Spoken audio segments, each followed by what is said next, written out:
সবাই এভাবে মাখিয়ে নেবেন। দেখুন আমি সব কিছু পরিমাণ মতন দিয়েছি, একদম আপনারা বাইরে যেভাবে খান সেভাবে, আম বিক্রেতারা যেভাবে বানান ঠিক সেরকম হয়েছে, টেস্টও ওরকমই হবে। আমি একটা খেয়ে দেখি। সেই টেস্ট অসাধারণ হয়েছে।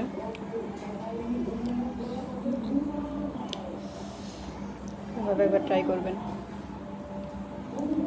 অসাধারণ হয়েছে। ধন্যবাদ সবাইকে।